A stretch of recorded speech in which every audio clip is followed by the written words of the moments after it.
बिस्मिल्लाहिर्रहमानिर्रहीम। अस्सलाम वालेकुम नादरीन, आप यूट्यूब चैनल देख रहे हैं। मैं इमरान खान हूँ।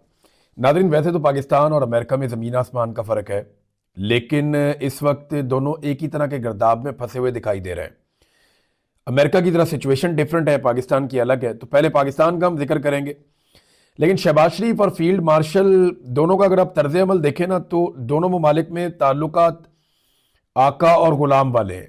अमेरिका और पाकिस्तान में इस वक्त जो ताल्लुकात हैं वो आका वाले और ग़ुलाम वाले हैं। और ग़ुलामी से मुझे एक बड़ा ज़बरदस्त अभी एक फ़लस्तीनी सहाफ़ी ने एक स्टेटमेंट दिया, मोतसम उनका नाम है। उन्होंने इमरान खान के बारे में एक बड़ी ज़बरदस्त बात की। उन्होंने कहा जी, इमरान खान ने यूरोप से कहा था कि हम आपके ग़ुलाम नहीं हैं, और आज यूरोप अमेरिका से कह रहा है कि हम आपके ग़ुलाम नहीं हैं। और एक्चुअली सिचुएशन तो यही है। पहले पाकिस्तान में आ जाए। सुहेल अफरीदी ने हुकूमत को गिच्ची से पकड़ लिया, यानी काबू कर लिया। हुकूमत ने हाफ वॉली दे दी, बहुत ही लूज बॉल किया हुकूमत ने सुहेल अफरीदी के सामने, और हुकूमत फंस गई। हुआ यह है, गुज़िश्ता काफ़ी दिनों से हुकूमत बड़े बबांगे दोल, बड़ा चिल्ला के, चीख के, इतरा के, तकब्बुर से हुकूमत और DGISPR और ये कह रहे थे हम तो ऑपरेशन कर रहे हैं, हमें कोई रोक नहीं सकता, हम तो लगातार ऑपरेशन करेंगे। वादी तीरा के मामले के ऊपर कोई ज़बान ही खोलने के लिए तैयार नहीं था। वहाँ गुज़िश्ता लगभग 2 हफ्ते होने वाले हैं, एक हिजरत चल रही है, वादी तीरा से लोग बाहर निकल रहे हैं, बहुत परेशानी में हैं, लेकिन किसी ने एक लफ्ज़ नहीं बोला। लेकिन जैसे ही इनकी उम्मीदों के ऊपर पानी फिरा, साथ ही इन्होंने कह दिया जी कि हमने तो कहा ही नहीं वादी तीरा से किसी को निकलने का। तो कुछ चीज़ें जो हैं वो सुहेल अफरीदी ने बड़ी क्लियर कर दी। नंबर 1, सुहेल अफरीदी ने यह कहा कि आज के बाद जो भी बात होगी ना, वो तहरीरी तौर पर ही होगी। फिर ये नहीं होगा जैसे आपने पहले किया कि जरगा बना लिया, जरगा बना के आपने वहां से फैसला ले लिया। और वो भी मैं आपको बता देता हूं, 24 बंदे थे जरगे में, 8 कौमों से इनका ताल्लुक था, और ये जो 24 लोग थे जरगे में, ये दस्तखत भी नहीं कर रहे थे। इनमें से कुछ लोगों के दस्तखत जबरदस्ती करवाए गए हैं तीरा को खाली करने के हवाले से, और इन पे दबाव डाला गया है। और सुहेल अफरीदी ने बताया कि दबाव किसने डाला? IGFC ने और कोर कमांडर पेशावर ने, इन्होंने दबाव डाला, और दबाव डाल के लोगों से दस्तखत लिए गए जबरदस्ती, और फिर वादी तीरा को खाली करवाने का आगाज हुआ। एक चीज तो मैं आपको वैसे कंफर्म कर दूं कि वादी तीरा के कुछ इलाकों से लोग नीचे उतर आते हैं। कुछ एरियाज ऐसे हैं जो बिल्कुल रहने के काबिल नहीं रहते, या वो कुछ लोग हैं जिनको आप वो कहते हैं, जो पंजाब में उन्हें पक्कीवास कहते हैं, खाना बदोश कहते हैं। ये जो लोग हैं ना, ये अपना मुकाम तब्दील करते रहते हैं। जब बहुत सर्दी आती है तो नीचे मैदानों की तरफ जाते हैं, जब गर्मी आती है तो ऊपर पहाड़ों की तरफ जाते हैं। तो इनकी नकल मकानी चलती रहती है। कुछ और लोग हैं, उनकी भी नकल मकानी चलती है। ये खैबर पख्तूनख्वा के कई इलाकों में लोगों के डबल घर भी होते हैं। लेकिन ये जो एक नकल मकानी हुई, ये बहुत बड़े पैमाने पर हुई है। इसको आप ये नहीं कह सकते कि सर्दियों में सिर्फ लोग निकल रहे थे, बड़े पैमाने पर लोग निकले, बहुत बड़ी तादाद में लोग निकले। ये गुज़िश्ता 20 सालों में लगभग ये तीसरी नकल मकानी है वादी तीरा के लोगों की। इससे पहले भी इनको 2 मरतबा निकलने पर मजबूर किया गया, लेकिन ये अब तक की सबसे बड़ी नकल मकानी है। इसमें सबसे बड़ी तादाद में लोग निकले हैं, और जैसे बेयारो मददगार वो निकले, जिन हालात में वो निकले, जिन हालात का वो सामना कर रहे हैं, मैंने अच्छे खासे नौजवानों की आंखों में आंसू देखे हैं, परेशानी देखी है। बच्चे सर्दी में ठिठुरते हुए मैंने देखे हैं, नंगे पांव मैंने बच्चों को देखा। ये जो मनाजिर आ रहे हैं ना, ये दिल दहला देने वाले मनाजिर है वादी तीरा से। और ये मनाजिर ने जो पाकिस्तान की मिलिट्री एस्टेब्लिशमेंट के बारे में लोगों के तासुरात कायम किए हैं, और जो पाकिस्तान में ऑपरेशन के हवाले से लोगों के अंदर नफरत पैदा की है, उसके बाद ऑपरेशन से भागना तो इनका बनता ही था। लेकिन सुहेल अफरीदी ने इस इल्जाम के बाद फौरी तौर पे ये वार्निंग दे दी है कि 48 घंटों के अंदर माफी मांगो, और ये नोटिफिकेशन वापस लो, धमकी वाला, और 48 घंटे के अंदर माफी मांगो, वरना फिर मैं जरगा बुलाऊंगा। और जरगे के अंदर मैं सबसे पूछूंगा कि बताओ किसके कहने पर और किस वजह से आप वादी तीरा खाली करके जा रहे हैं। और उसके बाद जरगे में फैसला करके मैं अपने वादी तीरा के लोगों को साथ लेकर वापस उनके घरों को जाऊंगा, मैं काफिला लेकर खुद जाऊंगा, ये सुहेल अफरीदी ने कहा। अब मेरी इतला के मुताबिक 8 लोग ऐसे थे, मुझे एक मेरे सोर्स ने बताया, जो दस्तखत नहीं कर रहे थे, और उनसे 8-9 लोगों से जो है वो जबरदस्ती दस्तखत करवाए गए। ये जनाब सूरत हाल पैदा होगी। बहुत बड़ा इंसानी अलमिया वहां पे जन्म ले चुका वादी तीरा के लोगों के साथ। वो मनाजिर पूरी दुनिया ने देखे, और पाकिस्तान की हुकूमत के लिए और पाकिस्तान की मिलिट्री एस्टेब्लिशमेंट के लिए ये मनाजिर, ये सुबकी का बायस बन रहे हैं। तीरा के लोग बददुआएं दे रहे हैं झोलियां उठा उठा के, जो उनकी खवातीन के साथ और बच्चों के साथ हुआ है। एक और बड़ा फैसला जो सुहेल आफरीदी ने किया, उन्होंने कहा जी कि जुमेरात को मैं अडियाला जेल जाऊंगा और मैं इमरान खान से मिलने की कोशिश करूंगा, अगर नहीं मिलवाएंगे तो फिर इनको हम बताएंगे। अब आगे से मामला इतना सख्ती की तरफ जाएंगे। 10 चक्कर लगाए सुहेल आफरीदी ने, अडियाला जेल की मुलाकात नहीं करवाई, लेकिन 10वें चक्कर के बाद सुहेल आफरीदी ने पाकिस्तान का एक चक्कर लगाया और अब वो डिफरेंट आदमी है। इस दफा जो सुहेल आफरीदी आ रहा है जुमेरात वाले दिन अडियाला जेल में, ये वो वाला नहीं है। अब इसकी जो अवाम के अंदर मकबूलियत है उसका लेवल कुछ और है। सुहेल आफरीदी ने बड़ी कामयाबी से लोगों के अंदर एक मोमेंटम पैदा कर दिया, एक तहरीक पैदा कर दी है, और ये उसकी एक बहुत बड़ी कामयाबी है। उसका क्रेडिट सुहेल आफरीदी को मिलना चाहिए। वो कि इसको ग्राउंड पे चैनलाइज कैसे किया जाएगा या ग्राउंड के ऊपर इसको ऑर्गेनाइज कैसे किया जाएगा, इस हवाले से अभी तक पाकिस्तान तहरीके इंसाफ के सोर्सेज से मुझे कोई खबर मिली नहीं कि ये जो पूरा पाकिस्तान बंद करने का प्लान है, इसको अमली जामा कैसा पहनाना है। हाँ, मकबूलियत तो बहुत है, बहुत ज्यादा लोग इनके साथ खड़े हैं, लेकिन उन लोगों को मुतहर्रिक कैसे करना है। पाकिस्तान बंद करने का जो ऑन ग्राउंड फॉर्मूला है या जो प्लानिंग है वो कहां है, वो मुझे उसके बारे में अभी तक कोई इंफॉर्मेशन नहीं मिली। मैंने कई लोगों से पूछा है, पार्टी ने उसके ऊपर कोई काम नहीं किया, और ये सच है, अभी तक तो नहीं किया। लेट्स सी, अभी 2 हफ्ते बाकी हैं, वो इस पे क्या काम करते हैं। इमरान खान साहब को खत्म करने की ख्वाहिश में ना एस्टेब्लिशमेंट को तबाह बर्बाद करके रख दिया। ये ख्वाहिश जो है वो आसिम मुनीर साहब की है। एक्चुअली तो आसिम मुनीर साहब की ख्वाहिश है या जिद है कि इमरान खान साहब को शिकस्त देनी है, खत्म करना है। और ये पाकिस्तान की मिलिट्री एस्टेब्लिशमेंट की या किसी जर्नैल की आज तक की सबसे महंगी ख्वाहिश है, सबसे मुश्किल ख्वाहिश है, और ये सबसे महंगी पड़ी भी है। कभी ये गालियां देते हैं, यानी पहली बार DGISPR को खुद आकर एक सियासी जमात के खिलाफ बोलना पड़ा। इससे पहले इन्होंने ऐसा कभी नहीं किया था। आर्मी चीफ को खुद बोलना पड़ा, इससे पहले ये हमेशा पीछे रह के कार्रवाई डालते थे। इन्हें सामने आना पड़ गया खुलकर। कभी साजिशें करते हैं, कभी नाअहलियां करते हैं, कभी अदालती फैसले, कभी तरमीमें करते हैं, कभी सजाएं देते हैं, कभी तशद्दुद करते हैं, कभी हार्ड स्टेट की सख्तियां, सब कुछ करके इन्होंने देख लिया। हजारों क्रैकडाउन इन्होंने पाकिस्तान के ऊपर किए हैं, पाकिस्तानियों के ऊपर किए हैं। लाखों छोटी बड़ी कार्रवाइयां इन्होंने की हैं, हजारों गिरफ्तारियां की हैं, मार कुटाई की है, ताकि नौजवानों से उनके वोट का हक तक ये छीनने की कोशिश कर रहे हैं। लेकिन मैं एक चैलेंज करता हूं, किसको करें? आसिम मुनीर साहब को मैं चैलेंज करता हूं एक, और सादा सादा चैलेंज है आसिम मुनीर साहब को। आज तक आपने इमरान खान के साथ ना कोई भी फेयर गेम नहीं किया। इमरान खान के सामने आसिम मुनीर साहब जब भी आप मुकाबले में आए ना, आपने धोखा दिया, फेयर गेम नहीं किया इमरान खान के साथ। उसे पहले धोखे से निकाला, उस पर जाली मुकदमात बनाए, उसे दबाने के लिए उसकी पार्टी और खानदान को तकालीफ दी, उसकी बीवी और बहनों तक को नहीं बख्शा, उसका पूरा का पूरा इलेक्शन चोरी कर लिया, उसकी मखसूस नशिस्तें भी छीन ली, हर तरह की धांधली और बेईमानी करके देखी है इमरान खान के खिलाफ। अगर ये गेम फेयर हो ना, तो मैं एक दिन की बात कर रहा हूं, ज्यादा नहीं कर रहा, एक दिन आप इमरान खान के साथ फेयर गेम खेलें, इमरान खान आपको और आपके सारे हमायतियों को एक साथ शिकस्त दे देगा शाम होने से पहले पहले। एक दिन उसके साथ फेयर मैच खेलकर देख लें, उसके हाथ पांव बांध के, उसे जेल के अंदर बंद करके, जाली मुकदमात बना के, अदालत को, मीडिया को, हर चीज को यरगमाल बना के पूरा काबू करके उससे लड़े भी तो क्या लड़े। वो पॉलिटिकल आदमी है।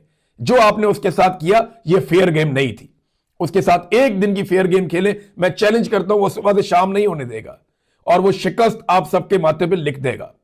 उसने जेल से बैठ के पाकिस्तान की एस्टेब्लिशमेंट के माथे पे इस तरह की शिकस्त लिखी 8 फरवरी 2024 को कि वो कभी नहीं मिटेगी। अब वो पाकिस्तान की तारीख का हिस्सा बन गई है। लेकिन एक चैलेंज और है, आप इस जुल्म को, जबर को, फस्तायत को जो आप कर रहे हैं इसको डबल कर लें, 4 गुना कर लें, आप फिर भी इमरान खान को तोड़ नहीं सकेंगे, आप इमरान खान को हरा नहीं सकेंगे। आप आज तक बारंग बलोच को नहीं तोड़ सके, आप सनम जावेद को नहीं तोड़ सके, आप 70 साल यास्मीन राशिद को नहीं तोड़ सके, आप फलक जावेद को नहीं तोड़ सके, आप ईमान मजारी को नहीं तोड़ सके, आप इमरान खान की अहलिया बुशरा बीबी को नहीं तोड़ सके, आप औरतों को नहीं तोड़ सके, बच्चों को नहीं तोड़ सके। आप इमरान खान को तोड़ेंगे, सवाल ही पैदा नहीं होता, वो आपसे नहीं टूटेगा। डबल, 4 गुना, 6 गुना जुल्म करके देखो, नहीं टूटेगा। हो ही नहीं सकता कि वो आपसे टूट जाए। वो आपको शिकस्त देगा, थोड़ा सा उसको ग्राउंड दे दे, थोड़ा सा फेयर गेम एक दफा करके देख लें, थोड़ी सी बेईमानी और जो ज्यादती हो रही है उससे निकल कर खेल कर देखें, गेम के रूल सबके साथ एक जैसे करके देखें, फिर देखें इमरान खान कैसे शिकस्त देता है। लेकिन अगर आप ये ना भी करेंगे ना, तो वो एक दिन आपको शिकस्त दे जरूर देगा, क्योंकि इस गेम में जिस दिन ये 25-26 करोड़ पाकिस्तानी उतर गए ना, उस दिन ये गेम यकतरफा हो जाएगी। फिर गेम के रूल्स भी वही होंगे जो पब्लिक डिसाइड करेगी, और गेम जाएगी भी उस सिमत में जिधर पब्लिक इसको ले जाएगी। और एक चीज मैं और कहना चाहता हूं कि आप धंसते जा रहे हैं, यानी जो कुछ भी पाकिस्तान कर रहा है ना बोर्ड ऑफ पीस में, और अभी तो इस्तेहकाम फोर्स के अंदर भी जाना है, फौज को बुलावा आएगा, डोनाल्ड ट्रंप बुलाएगा, फिर आपको जाना पड़ेगा। हमने पहले कहा था कि आप इसका हिस्सा बनेंगे, सारे लोग कह रहे थे पाकिस्तान, नहीं जी नहीं, कहां बनेंगे, बन गए ना हिस्सा। हम बता रहे हैं कि पाकिस्तान की फौज को भी अगर डोनाल्ड ट्रंप बुलाया तो जाना पड़ेगा। बहुत मुश्किल है कि आप ना जाएं। खान से बचने के लिए हर दरवाजे पे दस्तक दी इन लोगों ने, और अब जिन दरवाजों पे दस्तक दी है ना, उन्हें ना कहने की इनके पास गुंजाइश नहीं है। नादरीन, बोर्ड ऑफ पीस के हवाले से जो यूरोपीय ममालिक का मौक़िफ़ है ना, वो फलस्तीनियों के हक में है। यानी वो कहते हैं कि फलस्तीनी अपने मुस्तकबिल का फैसला करेंगे, लेकिन पाकिस्तान ने यह नहीं कहा। है ना अजीब बात। यानी यूरोपीय ममालिक Spain, Italy, France, Germany, Poland, Norway, Denmark, ये सारे ममालिक क्या कह रहे हैं? बरतानिया, ये सारे ममालिक क्या कह रहे हैं? कनाडा, ये क्या कह रहे हैं? ये कह रहे हैं कि ये हक फलस्तीनियों का है कि वो अपने मुस्तकबिल का फैसला करें, लेकिन पाकिस्तान ये नहीं कह रहा। वो सारे यूरोपीय ममालिक जो अमेरिका के इत्तेहादी थे वो ये कह रहे हैं, पाकिस्तान नहीं कह रहा। दुनिया के किसी एक इस्लामी मुल्क ने पाकिस्तान की तरह बोर्ड ऑफ पीस में शमूलियत पर सेलिब्रेशन नहीं की, बल्कि उन्होंने तो अपने हुक्मरान भी नहीं भेजे, जो उनके मेन हुक्मरान है उनको भी नहीं भेजा उन्होंने कि वो जाके इसके अंदर शमूलियत इख्तियार करें। बादल नखास्ता बस खामोशी से उन्होंने कर दिया कि ठीक है, देखते हैं, ये भी करके देखते हैं।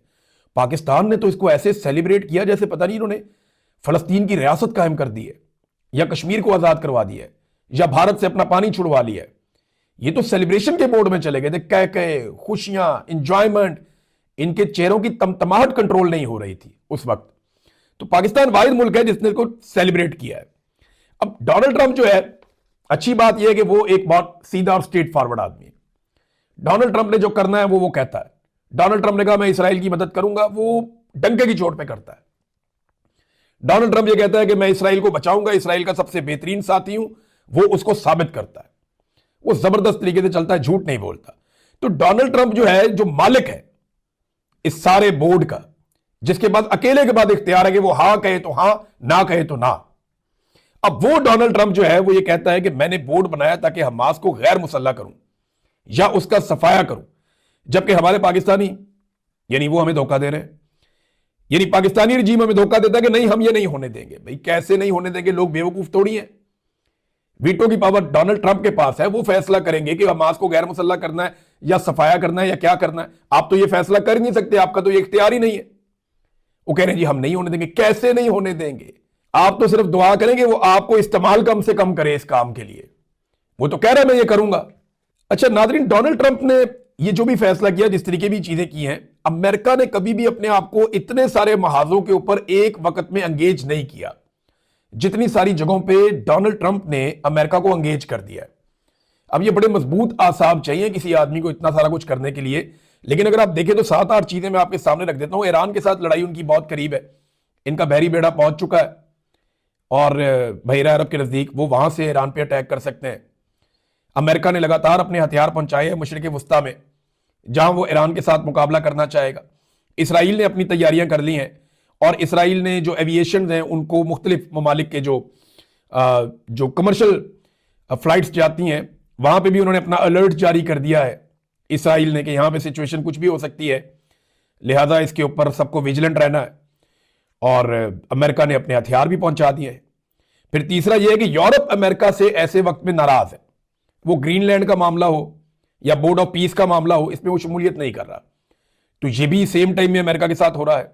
नंबर 4, जो तजारती डील यूरोपीय यूनियन के साथ अमेरिका की थी वो भी खराब हो रही है, और ये भी सेम टाइम में हो रहा है। नंबर 5, जो हमसाया ममालिक हैं अमेरिका के, वो भी वेनेजुएला के अंदर जो अमेरिका ने कामयाब ऑपरेशन किया, उसकी वजह से वहां पे भी एक तनाव है, एक अजीबोगरीब कैफियत वहां पे भी है। कनाडा और अमेरिका में हमने इतने बुरे ताल्लुकात कभी नहीं देखे जो इस वक्त है। चीन खामोशी से अपने तजारती ताल्लुकात बढ़ाकर मजीद मंडियों में अपनी तरसील बढ़ाने की कोशिश कर रहा है। कि हमारा माल आलमी मंडियों में ज्यादा जाए। चाइना इस मौके से फायदा उठाएगा, वो अपने आप को मुस्तकबिल की सुपर पावर समझता है। और आठवीं एक चीज हो रही है कि अमेरिका के अंदर कई रियासतों में हालात जो है वो एहतजाज की तरफ जा रहे हैं और पुरतशद्दुद एहतजाजी मुजाहरे वहां पे अमेरिका में हो रहे हैं, और दूसरी जानब से भी मारकुटाई हो रही है, और ये इमिग्रेंट्स के मामले पे हो रहा है। ये भी डोनाल्ड ट्रंप की ही एक पॉलिसी है, और डोनाल्ड ट्रंप की अमेरिका में मकबूलियत भी कम हुई। इन सारी चीजों को जब आप इकट्ठा करते हैं ना, तो एक ही वक्त में अमेरिका का ये वाहिद सदर है डोनाल्ड ट्रंप, जिसने इतने सारे महाज खोल दिए। इसका नतीजा क्या निकलेगा अभी कुछ कह नहीं सकते, लेकिन मिड टर्म इलेक्शन आएगा अमेरिका का, तो तब पता चलेगा कि डोनाल्ड ट्रंप का फ्यूचर क्या होगा। और मिड टर्म इलेक्शन इसी साल के आखिर में नवंबर में हो जाएगा। नाज़रीन, अब एक और खबर मैं आपके सामने रखता हूं, बड़ी इंटरेस्टिंग खबर है, और यह खबर है शहजाद अकबर साहब के हवाले से। आपको पता है एक अलकादर केस चलता है पाकिस्तान में, उसमें इमरान खान साहब को और उनकी अहलिया को सजा दी जाती है। वही केस शहजाद अकबर पे बनाया जाता है कि शहजाद अकबर इसके अंदर शरीक मुलजिम है। उस केस की बुनियाद के ऊपर शहजाद अकबर का नाम इंटरपोल में डालने के लिए दरखास्त दी जाती है। अब आपको मैं ये बताता हूं कि बैनुल अक़वामी इदारों ने, इंटरपोल ने एक मरतबा फिर हुकूमत पाकिस्तान के दिए हुए शवाहिद को और दिए हुए केस को नाकाफी करार देते हुए रद्दी की टोकरी में फेंक दिया। शहजाद अकबर साहब वहां से भी बाइज्जत बरी हो गए। यानी जिन सबूतों की बुनियाद पे और जिन चीजों की बुनियाद पे पाकिस्तान में इमरान खान को और बुशरा बीबी को जेल के अंदर रखा हुआ है, उन सबूतों और उन शवाहिद को उठा के रद्दी की टोकरी में फेंक दिया इंटरपोल ने। जैसे ही किसी न्यूट्रल फोरम के ऊपर चीजें आती हैं, जैसे ही किसी बैनुल अक़वामी फोरम के ऊपर चीजें आती हैं, तो ये रद्दी की टोकरी में जाती हैं। अगर शरीफ खानदान का कैलेबरी फॉन्ट या उनकी जाली जो एक डीड थी, वो चीजें बैनुल अक़वामी इदारों में आती ना, तो फिर देखते हैं इनकी क्या दुर्गत बनती, या इनके मनी लॉन्ड्रिंग के मामला आते तो देखते हैं इनकी क्या दुर्गत बनती। लेकिन बदकिस्मती से उस वक्त इदारों ने यह किया नहीं। लेकिन अब जिन लोगों के खिलाफ कर रहे हैं, इमरान खान को जिन चीजों में जेल में डाला हुआ है, उन चीजों को दुनिया मानती नहीं। वो उठा के उन्होंने रद्दी की टोकरी में फेंक दिया। ये एक मरतबा फिर एक्सपोज हो गए, और ये वही केस है जो मैंने आपको बताया था कि सबसे पहले पाकिस्तान की मिलिट्री एस्टेब्लिशमेंट ने तैयार किया था। ये फाइल मैंने देखी थी और मैंने इसमें 4 सवाल किए थे, और फाइल बनाने वालों के पास एक जवाब नहीं था, टके का जवाब नहीं था। वो कहते बस सिर्फ प्रोपेगेंडा करो इमरान खान के खिलाफ। भाई हमें तो जब भी कोई फाइल या कोई चीज मिलेगी, हम उसके अंदर सवाल करेंगे ना। ऐसे तो नहीं है कि उठा के फौरन जाके टीवी पे चला दिया। आप पढ़ते हैं, पढ़ने के बाद आप सवाल करते हैं, ये बताओ क्या है, ये क्या है, ये क्या है, इसका जवाब, उसका जवाब, फिर जिसके बारे में होती है आप उसको सवालनामा भेजते हैं, उसके बाद आप काम करते हैं उसके ऊपर।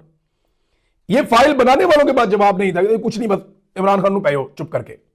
तो ऐसा तो नहीं होता, इस तरह रद्दी की टोकरी में जाता है। मैंने उस दिन इनको कहा था कि इस केस में कुछ नहीं है, ये रद्दी की टोकरी में जाएगा, और आज एक मरतबा फिर वो केस रद्दी की टोकरी में गया। जो मैंने कहा वो सच साबित हो गया।